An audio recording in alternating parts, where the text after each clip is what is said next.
Hoje nós vamos meditar um pouco sobre a vida de Jó, dentro da nossa série de mensagens. Confiança inabalável. Repete comigo. Confiança inabalável. Meus irmãos, nós precisamos e somos desafiados em momentos muito específicos a colocar a nossa fé em ação. Nós, às vezes, entendemos a fé de maneira muito filosófica. E a fé é um recurso prático. A fé não é teoria. A fé é um recurso prático que o Senhor nos deu. E ela será utilizada todos os dias da nossa vida, de maneira especial, em momentos muito específicos da nossa vida e da nossa história, meus irmãos.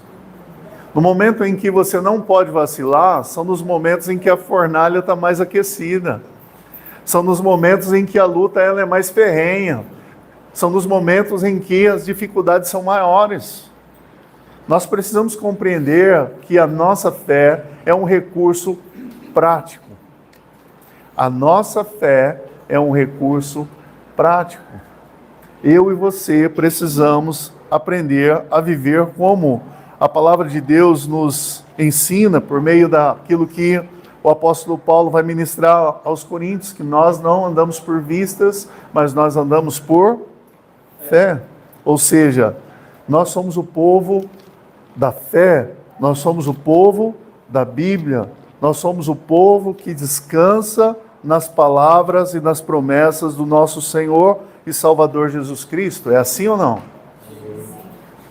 Então, meu irmão, quando você, eu espero que, é inevitável, mas eu espero que possa postergar o máximo possível, mas quando você estiver passando por algum momento difícil na sua vida, a única coisa que você não pode pensar é em desistir da fé. É o que muitas vezes acabam fazendo, sabe por quê? Porque não compreende a fé como recurso. Não compreendem a fé como recurso. Ou seja, parece que muitas vezes a fé ela é como uma varinha de condão que a gente balança e tudo está resolvido. Não, a fé é o recurso que vem do céu para te fortalecer, porque dificuldades os crentes vão passar, os não crentes vão passar. Meus irmãos, nós ainda não estamos vivendo um tempo de perseguição e tomara a Deus que nós não venhamos a passar por um momento assim. Mas a história da igreja é marcada por perseguição, é marcada por prisão, é marcada por mortes, é marcada por coisas terríveis que fizeram para parar a igreja do Senhor Jesus.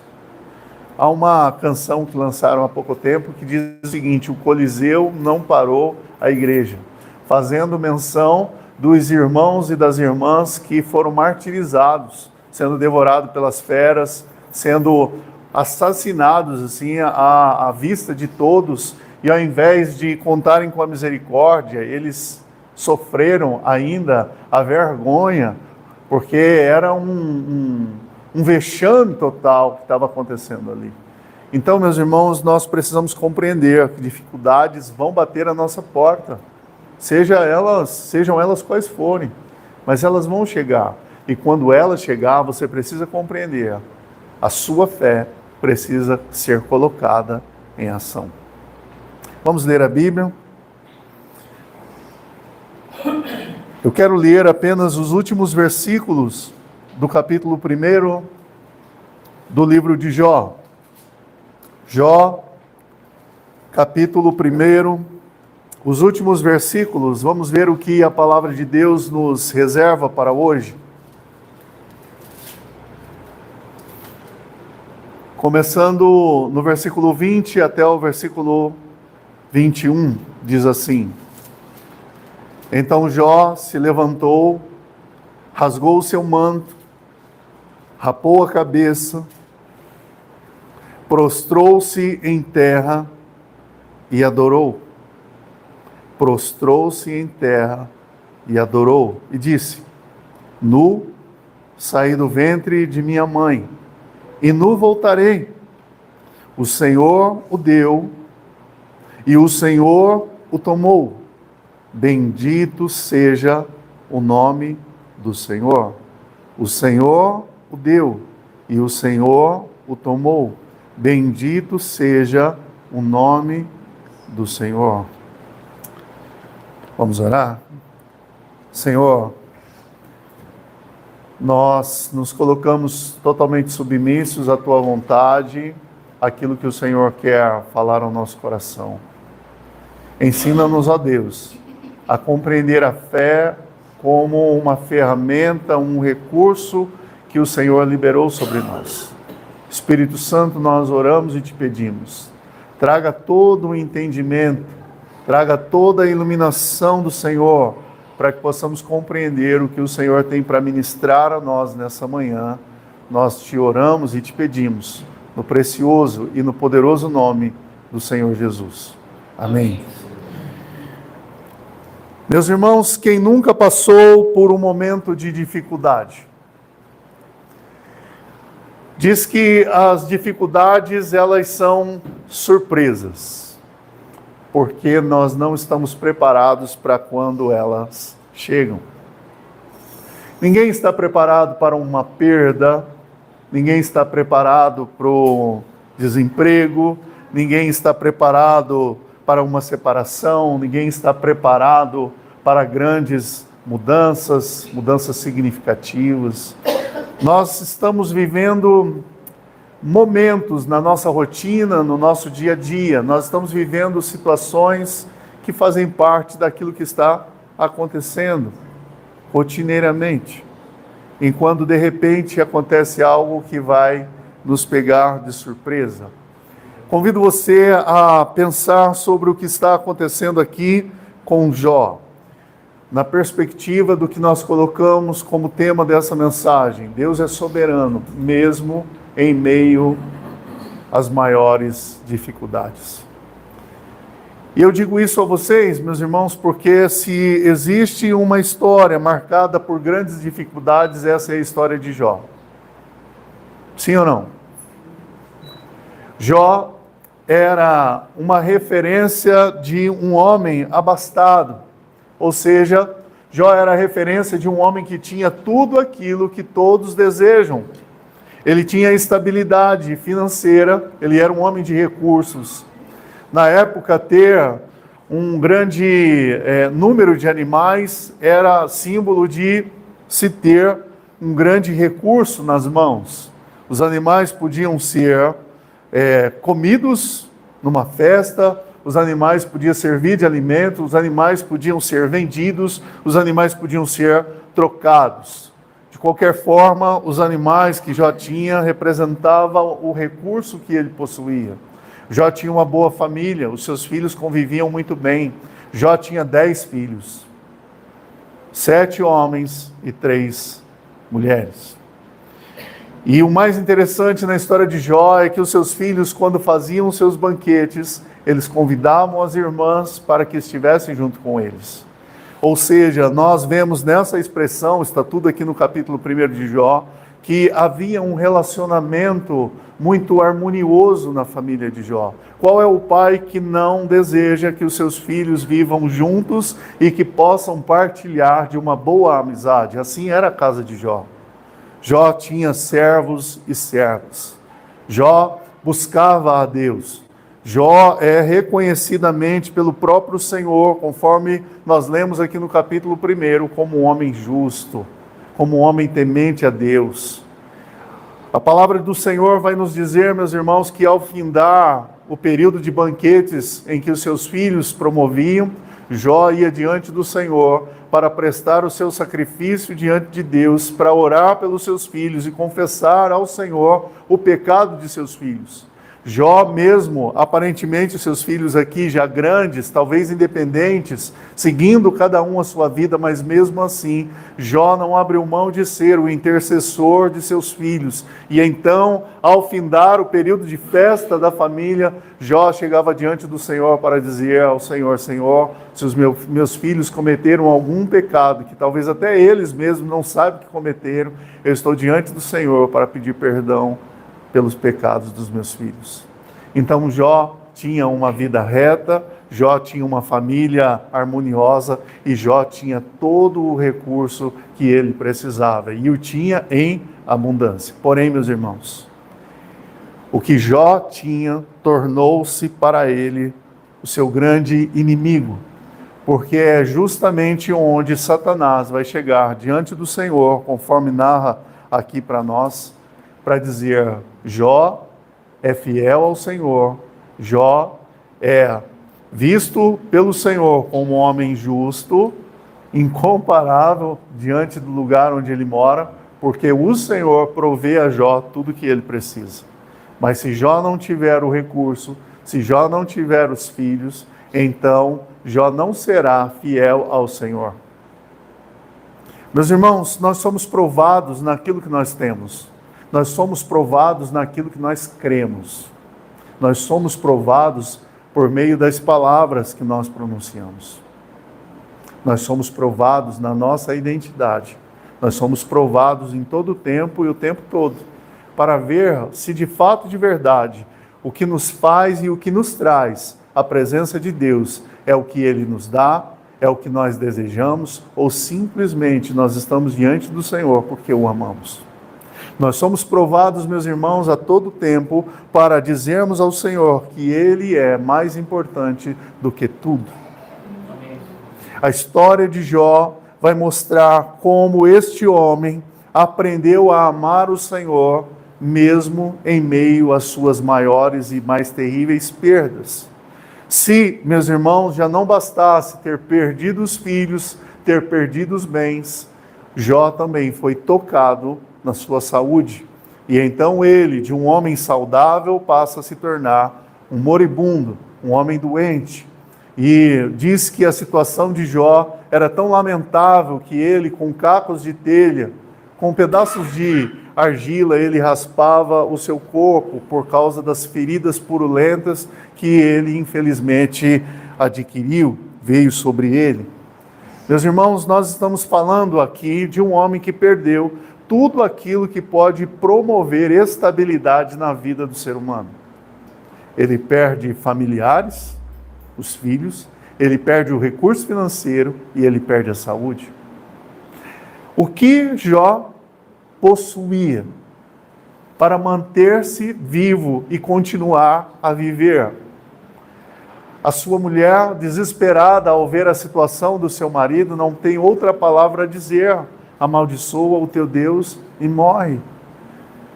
Talvez cansada, triste, aborrecida de ver o sofrimento, o lamento do seu marido todos os dias. Ela, numa tentativa enlouquecida talvez, ela chega para o seu esposo para simplesmente dizer: Jó, para de sofrer.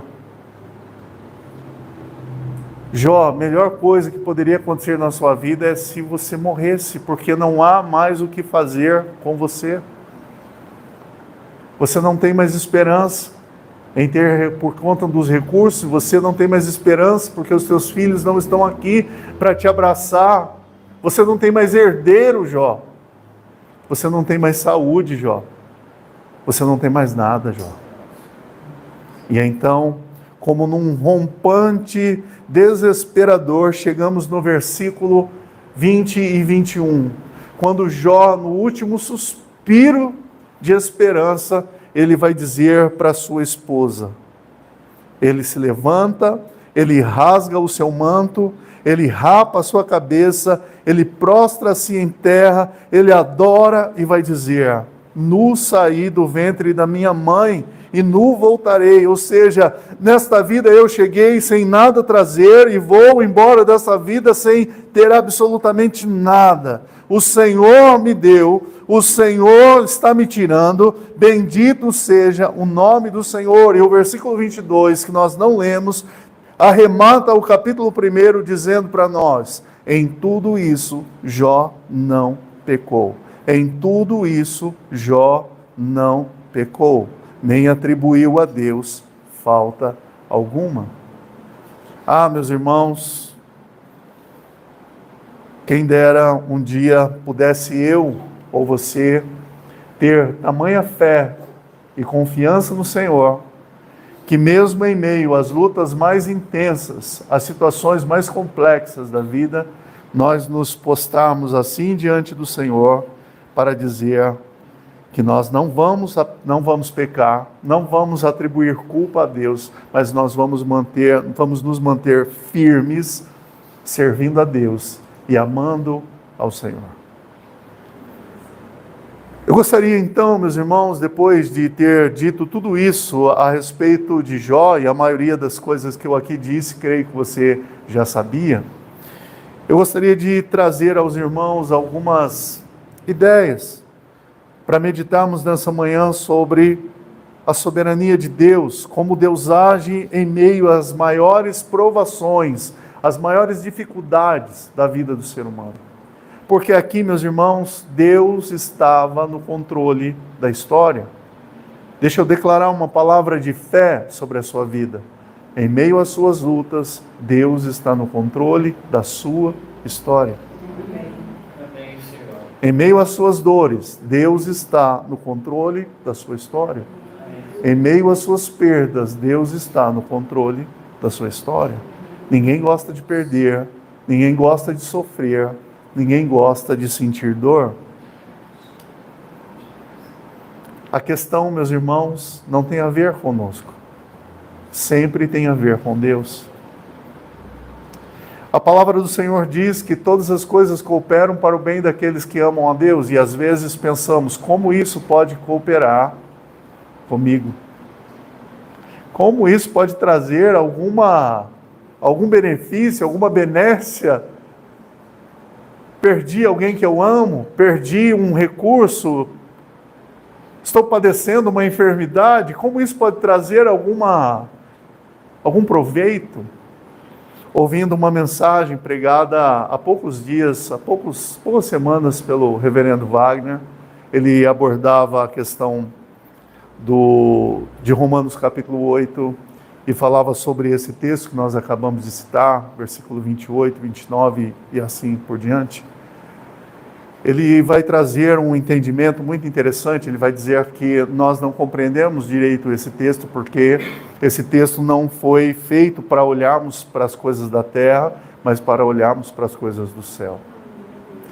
Quando essa palavra de Romanos 8, 28 diz que todas as coisas cooperam para o bem daqueles que amam a Deus, é porque todas as coisas estão cooperando para que nós nos apeguemos mais a Deus e marchemos com mais confiança para a eternidade. Porque, meu irmão, nós somos igreja. Igreja está mais preocupada com a eternidade com a vida, do que com a vida terrena. Nós não acumulamos tesouros na terra, nós acumulamos tesouros no céu. Porque é lá que o ladrão não rouba e nem a ferrugem corrói. Nosso coração deve estar no céu. Nosso coração deve estar no Senhor Jesus. É isso, meus irmãos, que faz a diferença. Ainda que os nossos olhos estejam enxergando as desventuras do mundo, o nosso coração está repousando, ansioso para encontrar-se com o Senhor na eternidade. O livro de Apocalipse então termina dizendo que o Espírito e a noiva dizem, vem. É o clamor da igreja, vem, Senhor Jesus. Maranata, ora vem, Senhor Jesus. Nós estamos ansiosos para o encontro com o Senhor. É isso, meus irmãos, que faz a diferença para entendermos a soberania de Deus agindo na terra, a soberania de Deus agindo na nossa vida, a soberania de Deus agindo no meio das nossas perdas, a soberania de Deus agindo no meio dos nossos fracassos, a soberania de Deus agindo no meio das nossas dores, ou em meio às nossas dores. Deus é Deus. Se tudo for bem, Deus é Deus. Amém. Se tudo for mal, Ele continua sendo Deus, porque Ele não muda apesar das circunstâncias. Eu achei interessante essa frase e vou ler para você que está projetada aí junto com esse slide. Deus é soberano, Ele é o Senhor, ainda que não saia como desejamos, ainda que as coisas não saiam como nós desejamos, nossas perdas não mudam quem Deus é, mas muda quem nós somos. E aí eu gostaria de fazer uma pausa aqui, simplesmente para dizer algo a você. Nossas maiores dores vai mudar você, vai nos mudar. E a partir das grandes decepções da vida, nós vamos tomar um rumo. Uns irão tomar o rumo do lamento, outros tomarão o rumo da dependência do Senhor. Alguma coisa vai acontecer, alguma coisa vai mudar quem nós somos. Eu gosto muito deste autor e eu gostaria de sugerir a vocês que lessem.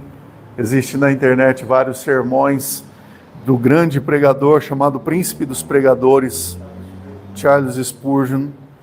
E ele, em uma de suas pregações, eu estou sugerindo isso porque ao ler um sermão de Spurgeon, é como ouvir Spurgeon pregando.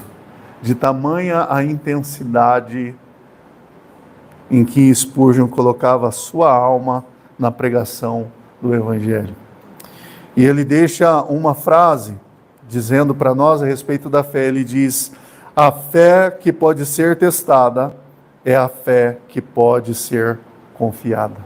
A fé que pode ser testada é a fé que pode ser confiada. Eu diria mais, meus irmãos, que a fé que pode ser testada é a fé que pode ser confirmada. A fé que pode ser testada é a fé que pode ser confirmada. Porque quando tudo te vai bem e alguém te pergunta, você tem fé? Você diz, eu tenho fé. Quando tudo te vai mal e alguém te pergunta, você tem fé? Vai ser nesta hora que a sua fé está sendo realmente provada.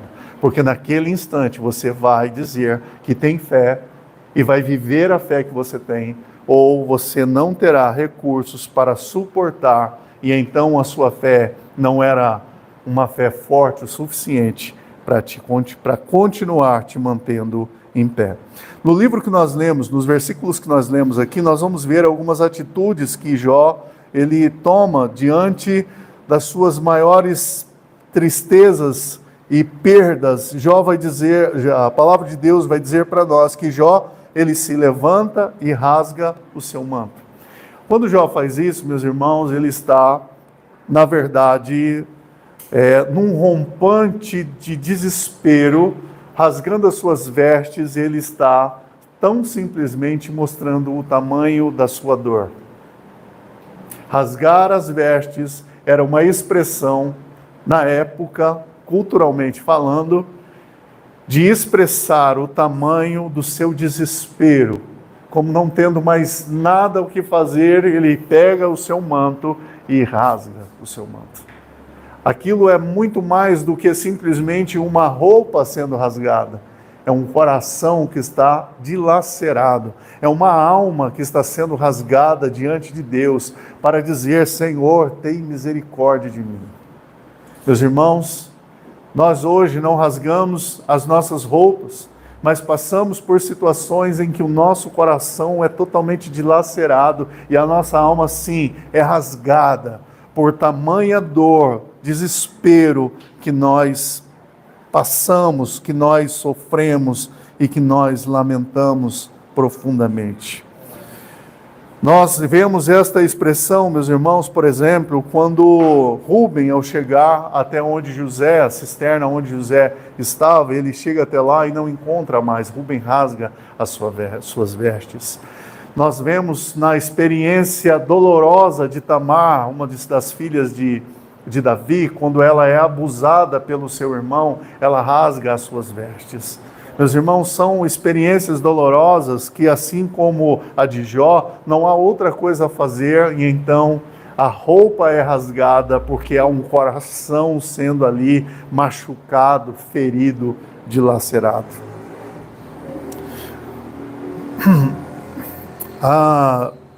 Eu estava fazendo uma pesquisa, vou citar novamente Corrie ten Boom,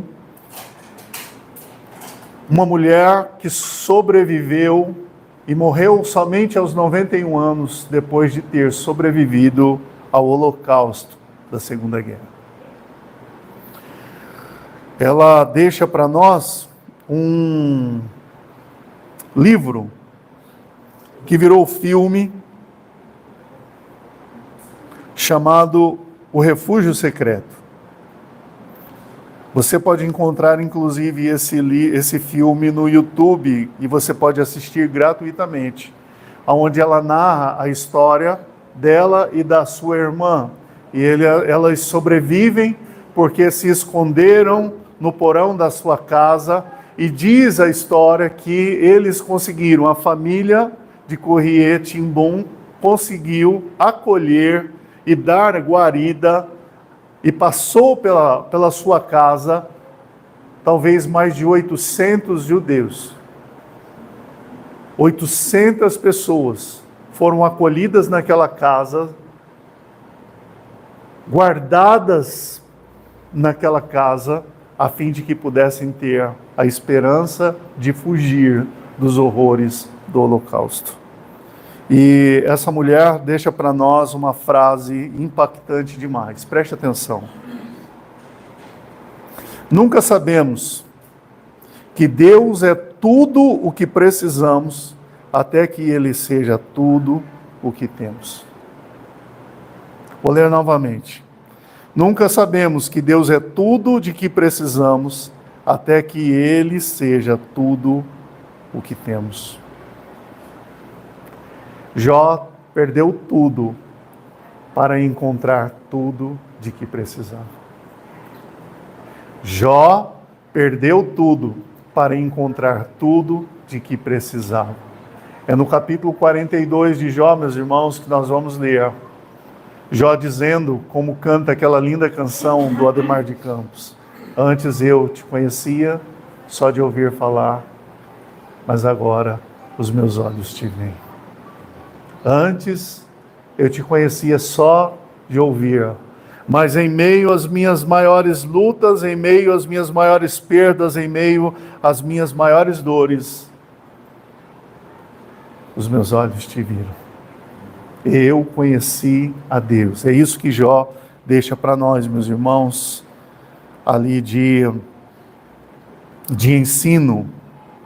Jó, além de rasgar as suas vestes, ele rapa, a sua cabeça. E ao rapar a sua cabeça, meus irmãos, o que Jó faz?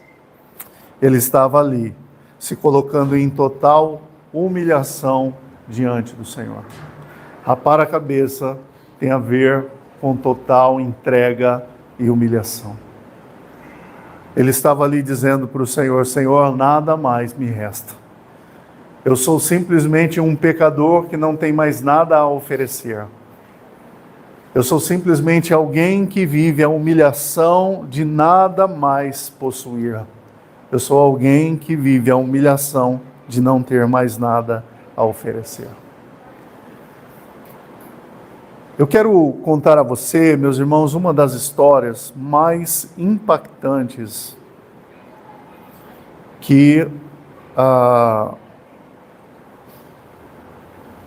nossa, vou usar uma palavra aqui difícil, que é narrada na Inódia presbiteriana. O que será que é Inódia? Será que é aquele negócio da bananeira que mancha? Será? Não, aquilo lá é nódo, é outra coisa, né? Ou seja, no registro, na história, na coleção dos nossos hinos, há um hino, o hino de número 108, que conta a história de um homem chamado Horatio Spafford. E o que tem a ver a história desse homem com esse hino? Esse hino é a história de um homem que aprendeu a adorar em meio às suas maiores perdas. Conto um pouco da história dele e depois leio a letra do hino para vocês. Em 1871, ele perdeu um filho. Em 1871, ele perdeu a sua empresa, que foi incendiada. E então, em meio à sua dor e a dor de toda a família, não só pela perda do filho, mas agora também a perda dos seus bens que havia sido consumido pelo fogo. Ele resolve enviar a sua esposa e as suas filhas para a Europa. E no meio do caminho, o navio em que estava a sua esposa e suas filhas bate contra um outro navio. E então o navio afunda. As suas filhas foram mortas. 4 filhas de uma só vez, mortas afogadas nesse naufrágio. A sua esposa manda um telegrama para ele dizendo "Safe the alone", ou seja, salva sozinho. Ele junta o resto das coisas que possuía, vai ao encontro da sua esposa, e quando ele está passando exatamente no lugar onde houve um naufrágio, onde houve aquele terrível incidente ou acidente, o capitão do navio onde ele estava disse para ele: foi exatamente aqui que houve o acidente que ceifou a vida das suas 4 filhas. E naquele mesmo lugar ele disse uma frase, ele diz: quando paz como um rio me sorri ao viver, quando o mal como as ondas do mar. E meus irmãos, com esta reflexão que este homem, Horatio Spafford, ele vai, em 1873, escrever a letra deste hino, que depois essa poesia ela é musicada, que vai cantar e vai nos ensinar a cantar em meio aos desafios da vida, dizendo: se paz a mais doce me deres gozar, se dor a mais forte sofrer, ó seja o que for, tu me fazes saber que feliz com Jesus sempre sou. Sou feliz com Jesus, sou feliz com Jesus, meu Senhor. Embora me assalte o cruel Satanás e ataque com vis tentações, ó certo eu estou, apesar de aflições, que feliz eu serei com Jesus. Sou feliz com Jesus, sou feliz com Jesus, meu Senhor. Meu triste pecado, por meu Salvador, foi pago de modo cabal. Valeu-me, Senhor, ó mercê sem igual. Sou feliz, graças dou a Jesus. Sou feliz com Jesus. Sou feliz com Jesus, meu Senhor. E a última estrofe. A vida eu anseio do meu Salvador, em breve virá me buscar, ao céu onde eu vou para sempre morar, com remidos na luz do Senhor. Sou feliz com Jesus. Sou feliz com Jesus, meu Senhor. Meus irmãos, nós estamos diante de circunstâncias, diante de situações que nos fazem pensar sobre o que é a vida e o quanto nós amamos e confiamos no Senhor. Porque Jó, ao passar pelas suas maiores perdas, ele, num rompante, se levanta, rasga suas vestes, rapa sua cabeça, ele se lança no chão, como reconhecendo a soberania, o poder de Deus, ele se joga no chão, e a palavra do Senhor vai dizer que ele adora ao Senhor. A pergunta, meus irmãos, é: por que Jó adora ao Senhor? A palavra para adoração aqui é Vayashitahu. Qual é o sentido dessa palavra? O sentido dessa palavra é a adoração como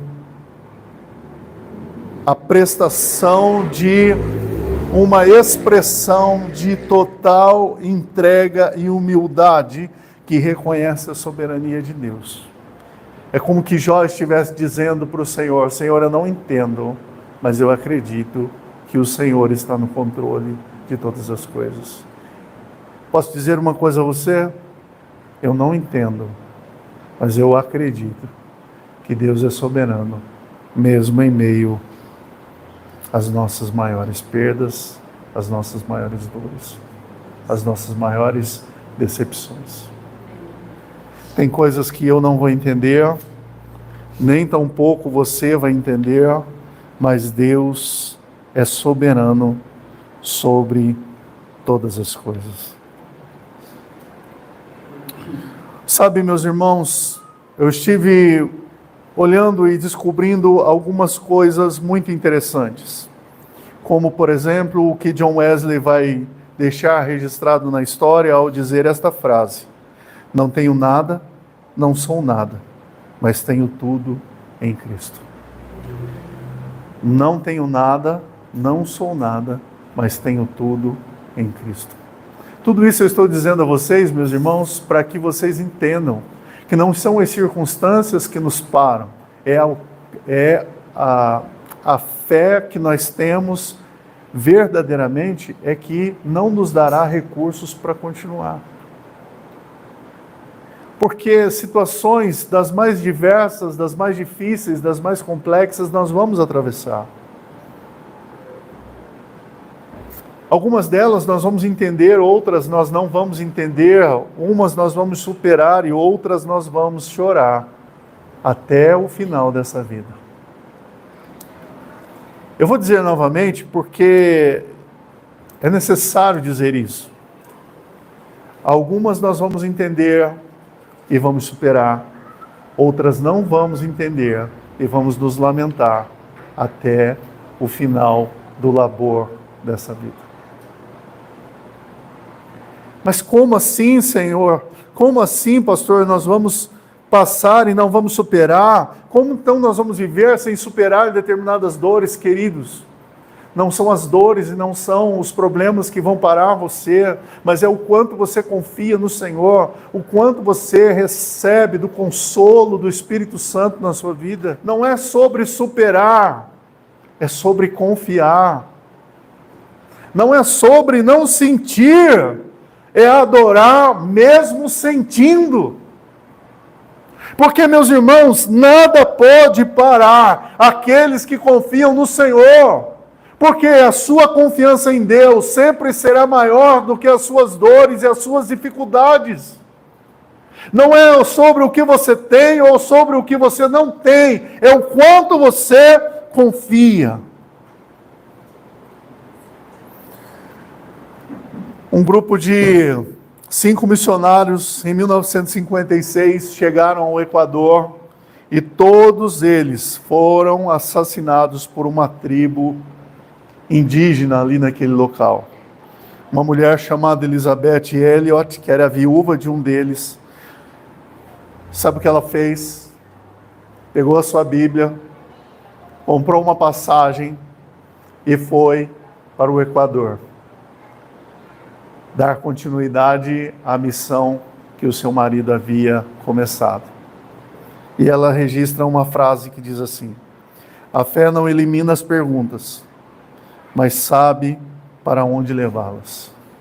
A fé não elimina as perguntas, mas sabe para onde levá-las. Aos pés da cruz, eu diria. Aos pés da cruz, eu diria. Portanto, meus irmãos, o que eu quero dizer a você nessa manhã não é simplesmente trazer uma palavra para que você saia daqui acabrunhado, chateado, pleno domingo, ouvir uma palavra como essa. Mas o que eu quero dizer a você, meu irmão, é que você precisa confrontar as suas dores, você precisa enfrentar as suas perdas, você precisa enfrentar os seus medos, porque, meus irmãos, não é dizer que as dificuldades não existam, não é simplesmente ignorar alguns desafios que nós temos, mas é olhar para o nosso medo, para o nosso maior medo e dizer: eu não posso, mas Deus pode. Amém. Meus irmãos, quando Jó ele se lança com o seu rosto no chão, ele não está ali para dizer que ele estava entendendo ou que ele podia vencer e superar tudo aquilo, mas naquele momento ele estava dizendo: eu confio no Senhor, e é o Senhor que vai me dar recurso para que eu possa continuar, é o Senhor que vai prover todo o recurso para que eu possa seguir a partir daqui.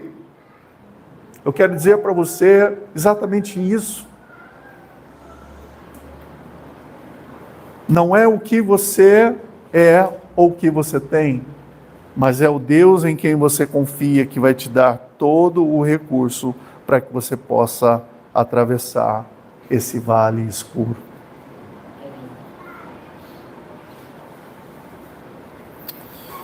Um dos grandes nomes da igreja que sobreviveu ao Holocausto, que passou pelas grandes dores da guerra, através de um dos seus maiores representantes, um pastor luterano chamado Dietrich Bonhoeffer, ele diz assim: aquele que crê pode obedecer, e só aquele que obedece pode crer. Aquele que crê pode obedecer, e só aquele que obedece pode crer. É como que ele estivesse dizendo para nós: se você crê de verdade, você vai obedecer, você vai se entregar ao Senhor. E se você verdadeiramente se entregar ao Senhor e confiar nele, então você está provando de que a sua fé é real e que você crê de verdade. Eu vou encerrar. Se a minha esposa estivesse aqui, ela já ia estar batendo no relógio, acho que já tinha quebrado até o vidro. De tanto que ela ia estar fazendo assim para mim. Mas eu gostaria que você guardasse isso no seu coração. Você vai ter todos os motivos para desistir. A vida insiste em te dar todos os motivos para você parar. Ah, então vou ignorar, vou esquecer. Não. Você vai simplesmente olhar para as suas dificuldades e vai dizer: o meu Deus é maior. E Ele é quem vai me ajudar a seguir em frente. Os discípulos diziam para Jesus, conforme narra um lindo hino: Mestre, o mar se revolta, as ondas nos dão pavor, o céu se reveste de trevas, não temos um Salvador. Não se te dá que morramos? Podes assim dormir, se a cada momento nos vemos já prestes a nos submergir? O refrão é surpreendente. Quando o Senhor diz aos seus discípulos: as ondas atendem ao meu mandar, sossegai. Seja o acautelado mar, as ondas, tudo isso, já esqueci o resto do hino, mas ele vai dizer para nós no refrão: sossegai, sossegai, sossegai. A ira dos homens, o gênio do mal. Tais águas não podem a naufragar, que leva o Senhor, Rei do céu e do mar. Esse hino é um dos que eu particularmente mais gosto. Pela dinâmica, pela melodia, pela letra e por tudo que a gente pode encontrar nesse hino. E então, meus irmãos, eu quero simplesmente dizer a você: o hino diz que leva o Senhor, Rei do céu e do mar. Se Jesus está na sua vida, você está muito bem acompanhado, porque Ele te capacitará a chegar até o teu destino, chamado eternidade. Uma das canções mais bonitas que eu acho, e que é extremamente desafiadora, é a música que esqueci o sobrenome dela, que a cantora Midian gravou, falando sobre Jó. Ela diz assim: Jó, como podes ainda adorar, se não tem motivos para cantar? Abandona esse Deus e morre. E aí Jó responde: mas não o adoro pelo que ele faz, nem menos por bens materiais. Eu adoro pelo que ele é. Eu sou dele, tudo é dele. E a mulher, mais uma vez, na música aqui, escrita por Midian, vai dizer: Jó, você não tem motivos, perdeu seus bens, seus filhos, seus amigos. que você vai fazer? E aí Jó responde: eu vou adorar, simplesmente adorar, eu vou adorar. Deus me deu, Deus tomou, bendito seja o nome do Senhor. A Ele a glória, a Ele a honra e o louvor. Você está em boas mãos. Eu termino dizendo, você está em boas mãos. Amém. Deus te abençoe.